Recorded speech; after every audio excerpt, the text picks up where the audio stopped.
ಎಲ್ಲರಿಗೂ ನಮಸ್ಕಾರ. ನಾನು ಸಮನ್ವಿ. ಇವತ್ತಿನ ರೆಸಿಪಿ ಗೋಧಿ ಹಿಟ್ಟಿಂದ ಶಂಕರಪಾಳೆ. ಮೊದಲಿಗೆ ನಾನಿಲ್ಲಿ 1 ಕಪ್ನಷ್ಟು ಸಕ್ಕರೆ ಹಾಕ್ಕೊಂಡಿದ್ದೀನಿ. ಅದೇ ಕಪ್ಪಿಂದ 1 ಕಪ್ ಹಾಲು ಹಾಕ್ಕೊಂಡು ಹೈ ಫ್ಲೇಮ್ನಲ್ಲಿ ಸಕ್ಕರೆನ ಕರಗಿಸ್ಕೊಳ್ಳಿ. ಹಾಲು ಕುದಿಯೋದೇನು ಬೇಡ, ಸಕ್ಕರೆ ಕರಗಿದ್ರೆ ಸಾಕು. ಸಕ್ಕರೆ ಕರಗಿದ ತಕ್ಷಣ ಫ್ಲೇಮ್ ಆಫ್ ಮಾಡಿ ಅದು ಸ್ವಲ್ಪ ಬೆಚ್ಚಗಿದ್ದಾಗ ಅದಕ್ಕೆ ಏಲಕ್ಕಿ ಪುಡಿ ಹಾಗೆ 1 ಕಪ್ ತುಪ್ಪ ಹಾಕ್ಕೊಂಡು ಮಿಕ್ಸ್ ಮಾಡ್ಕೊಳ್ಳಿ. ತುಂಬ ಬಿಸಿ ಇದ್ದಾಗ ತುಪ್ಪ ಹಾಕಿದರೆ ಹಾಲು ಒಡೆದಿರೋ ರೀತಿ ಆಗುತ್ತೆ. ಅದಕ್ಕೆ ಸ್ವಲ್ಪ ಬೆಚ್ಚಗಿದ್ದಾಗ ತುಪ್ಪ ಹಾಕ್ಕೊಳ್ಳಿ. ಈಗ ಈ ಕಪ್ಪಿಂದ 5 ಕಪ್ನಷ್ಟು ಗೋಧಿ ಹಿಟ್ಟು ತಗೊಂಡಿದ್ದೀನಿ. ಅದಕ್ಕೆ 1 ಚಿಟಿಕೆ ಉಪ್ಪು ಹಾಕ್ಕೊಳ್ಳಿ. ಉಪ್ಪು ಹಾಕೋದ್ರಿಂದ ಸ್ವೀಟು ಬಾಯಿ ಕಟ್ಟೋದಿಲ್ಲ. ಅದಕ್ಕೆ ಹಾಲು ಮತ್ತು ತುಪ್ಪದ ಮಿಶ್ರಣನ ಹಾಕ್ಕೊಂಡು ಚೆನ್ನಾಗಿ ಮಿಕ್ಸ್ ಮಾಡಿ. ನಾನು ತೋರಿಸಿರೋ ಕನ್ಸಿಸ್ಟೆನ್ಸಿಯಲ್ಲಿ ಸರಿಯಾಗಿ ಮಾಡಿದರೆ ಶಂಕರಪಾಳೆ ತುಂಬ ಕ್ರಿಸ್ಪಿಯಾಗಿ ಹಾಗೂ ಲೇಯರ್ ಆಗಿ ಬರುತ್ತೆ. ಈ ರೀತಿ ಚೆನ್ನಾಗಿ ಮಿಕ್ಸ್ ಮಾಡ್ಕೊಳ್ಳಿ. ಈ ರೀತಿಯಾಗಿ ಹಿಟ್ಟನ್ನು ಚೆನ್ನಾಗಿ ನಾದ್ಕೊಂಡು ಮೆತ್ತಗಾಗುವವರೆಗೂ ಚೆನ್ನಾಗಿ ನಾದಿ.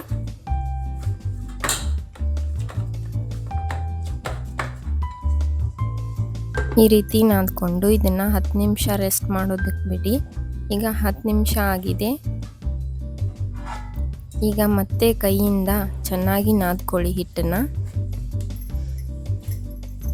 ಕೈಯಿಂದ 2 ನಿಮಿಷ ನಾದ್ಕೊಂಡಾದ್ಮೇಲೆ ಒಂದು ಬೆಲ್ಲ ಜಜ್ಜೋ ಕಲ್ಲಿಂದ ಚೆನ್ನಾಗಿ ಕುಟ್ಕೊಳ್ಳಿ.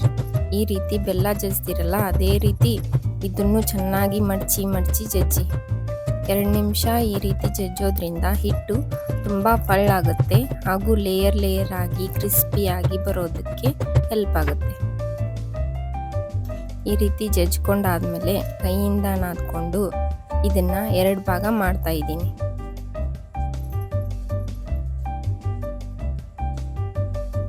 ಹೀಗೆ 2 ಭಾಗ ಮಾಡಿಕೊಂಡು ಇದನ್ನು ಲಟ್ಟಣಿಗೆಯಿಂದ ಲಟ್ಟಿಸ್ಕೊಳ್ಳಿ.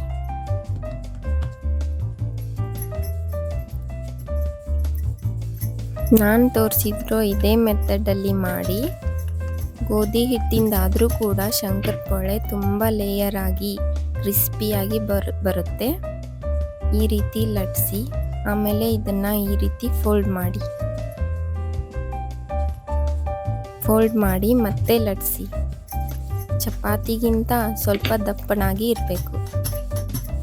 ಈ ರೀತಿಯಾಗಿ ಲಟ್ಟಿಸಿ ನಿಮಗೆ ಸ್ಕ್ವೇರ್ ಬೇಕಾದರೆ ಸ್ಕ್ವೇರ್ ರೀತಿ, ಡೈಮಂಡ್ ಶೇಪ್ ಬೇಕಾದರೆ ಡೈಮಂಡ್ ಶೇಪ್ ಆ ರೀತಿ ಕಟ್ ಮಾಡ್ಕೊಳ್ಳಿ. ನಾನಿಲ್ಲಿ ಸೈಡ್ಸ್ ಎಲ್ಲ ತೆಗಿತಾ ಇದ್ದೀನಿ. ಇದನ್ನು ಮತ್ತೆ ಯೂಸ್ ಮಾಡ್ಕೋಬೋದು. ನಾನಿಲ್ಲಿ ಸ್ಕ್ವೇರ್ ಥರ ಕಟ್ ಮಾಡ್ಕೊಂಡಿದ್ದೀನಿ. ನೋಡಿ ಈ ಥರ ಕಟ್ ಮಾಡ್ಕೊಳ್ಳಿ.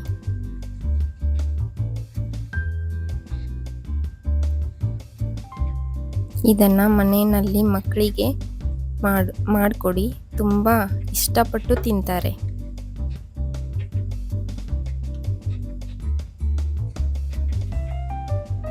ನೋಡಿ ನೋಡೋದಕ್ಕೆ ಎಷ್ಟು ಲೇಯರ್ ಆಗಿ ಕಾಣಿಸ್ತಾ ಇದೆ ಅಂತ. ಇಷ್ಟು ದಪ್ಪ ಇದ್ರೆ ಸಾಕು. ಈಗ ಇದನ್ನೆಲ್ಲನೂ ಒಂದು ಪ್ಲೇಟಲ್ಲಿ ಎತ್ತಿಟ್ಕೊಂಡಿದ್ದೀನಿ. ನಾನಿಲ್ಲಿ ಮುಂಚೆನೇ ಎಣ್ಣೆ ಬಿಸಿ ಮಾಡೋದಕ್ಕಿಟ್ಟಿದ್ದೆ. ಎಣ್ಣೆ ಚೆನ್ನಾಗಿ ಕಾದ ನಂತರ ಒಂದೊಂದಾಗಿ ಶಂಕರಪಾಳೆನ ಹಾಕ್ಕೊಳ್ಳಿ. ಹಾಕ್ಕೊಂಡ ತಕ್ಷಣ ಮಿಕ್ಸ್ ಮಾಡಬೇಡಿ, ಸ್ವಲ್ಪ ಹೊತ್ತು ಬಿಟ್ಟು ಆಮೇಲೆ ಈ ರೀತಿ ಮಿಕ್ಸ್ ಮಾಡಿ. ಈ ರೀತಿ ಗೋಲ್ಡನ್ ಕಲರ್ ಬರೋವರೆಗೂ ಚೆನ್ನಾಗಿ ಫ್ರೈ ಮಾಡಿ. ನೋಡಿ ಎಷ್ಟು ಚೆನ್ನಾಗಿ ಬಂದಿದೆ ಅಂತ. ಈಗ ಇದನ್ನು ಒಂದು ಬೌಲ್ಗೆ ತೆಗೆದಿಟ್ಕೊಳ್ಳೋಣ. ನೋಡಿ ಕ್ರಿಸ್ಪಿಯಾಗಿರೋ ಶಂಕರಪಾಳೆ ರೆಡಿ. ಈ ವಿಡಿಯೋ ನಿಮಗೆ ಇಷ್ಟವಾದರೆ ಲೈಕ್ ಮಾಡಿ, ಶೇರ್ ಮಾಡಿ, ಸಬ್ಸ್ಕ್ರೈಬ್ ಮಾಡಿ. Thank you.